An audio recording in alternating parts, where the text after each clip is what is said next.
আসসালামু আলাইকুম এভরিওয়ান। আমি রাইসা তাওয়াসুম তটিনী। আজকে আমি এমন একটি বিষয় নিয়ে কথা বলতে চাই, যেটা আমরা সবাই আমাদের দৈনন্দিন জীবনে কোনো না কোনো সময় করে থাকি।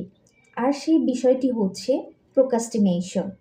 প্রোক্রাস্টিনেশন বলতে আসলে আমরা কি বুঝি, বা প্রোক্রাস্টিনেশন শব্দটার অর্থ কী? প্রোক্রাস্টিনেশন শব্দটির অর্থ হলো অলসতা করা বা গড়িমসি করা।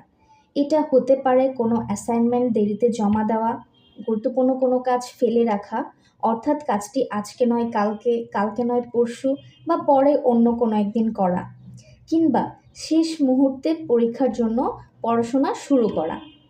কিন্তু একটা সমস্যার বিষয় হচ্ছে, আমরা কখন প্রোক্রাস্টিনেশন অর্থাৎ অলসতা করা শুরু করেছি সেটি আসলে আমরা বুঝতে পারি না।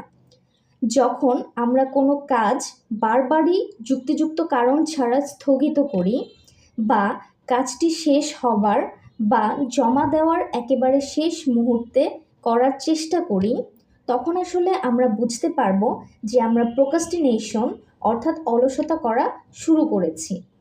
কিন্তু কেন আমরা এই প্রোক্রাস্টিনেট করি, বা যখন আমরা প্রোক্রাস্টিনেট করি তখন আসলে আমাদের মস্তিষ্কে কি ঘটে? সো এই ব্যাপারটা আসলে কিভাবে সলভ করা যায়, কিভাবে একটা প্রপার প্ল্যান করে শেষ পর্যন্ত আমরা সেটাকে এক্সিকিউট করতে পারি, কিভাবে আমরা প্রোক্রাস্টিনেশনকে বিট করতে পারি, এসব বিষয় নিয়েই আজকের আমার আলোচনা। প্রথম যে ব্যাপারটি আমাদের বোঝা দরকার সেটি হলো, আমাদের লাইফে প্রোক্রাস্টিনেশনের মাত্রা ঠিক কতটা।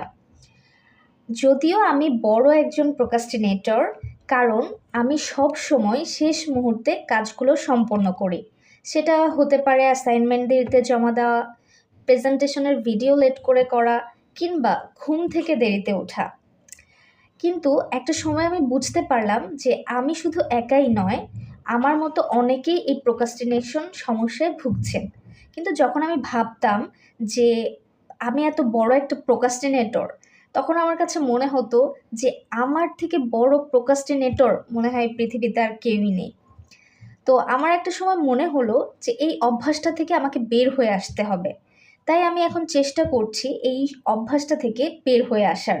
প্রোক্রাস্টিনেশন ব্যাপারটা আরও ভালোভাবে বোঝার জন্য আমরা টিম আরবানের TED talk inside the mind of a master procrastinator এবং তার blog post why procrastinators procrastinate থেকে কিছু গুরুত্বপূর্ণ বিশ্লেষণ করব। টিম আরবানের ব্যাখ্যা মতে, একজন প্রোক্রাস্টিনেটরের মস্তিষ্কে তিনটি গুরুত্বপূর্ণ চরিত্র রয়েছে। চরিত্রগুলো হলো রেশিওনাল ডিসিশন মেকার অর্থাৎ যুক্তিসঙ্গত সিদ্ধান্ত গ্রহণকারী। এটি আমাদের মস্তিষ্কের এমন একটি অংশ যা জানে কি করা উচিত। দ্বিতীয় হচ্ছে ইনস্ট্যান্ট গ্র্যাটিফিকেশন মানকি, অর্থাৎ এটি আমাদের বিভ্রান্তির জন্য দায়ী, কারণ গুরুত্বপূর্ণ কাজ করার পরিবর্তে এটি আমাদের সোশ্যাল মিডিয়া চেক করতে, ইউটিউব ভিডিও দেখতে এবং অপ্রয়োজনীয় নানা কাজ করতে প্ররোচিত করে। তৃতীয় হচ্ছে প্যানিক মানকি, অর্থাৎ ভীতি দানব। এটি বলতে আমরা বুঝি যখন কোনো একটা কাজের ডেডলাইন খুব কাছে চলে আসে এবং শেষ মুহূর্তে আমরা যে কাজটা করা শুরু করি। এসব কাজ আমাদের করা একদমই উচিত নয়, বরং আমরা সময়ের কাজ সময়ে করব এবং আমাদের জীবন থেকে প্রোক্রাস্টিনেশন অর্থাৎ অলসতাকে দূর করে আমরা আমাদের কাজটাকে সময় মতো করার চেষ্টা করব। কিন্তু কিভাবে আমরা এই প্রোক্রাস্টিনেশন অর্থাৎ অলসতা কাটিয়ে উঠতে পারি?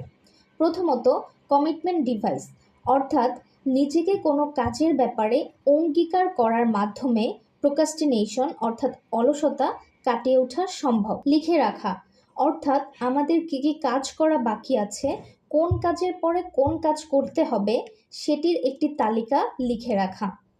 বড় বড় কাজগুলোকে ছোট ছোট ভাগে বিভক্ত করা, যাতে খুব সহজেই কাজগুলো শুরু করা যায়।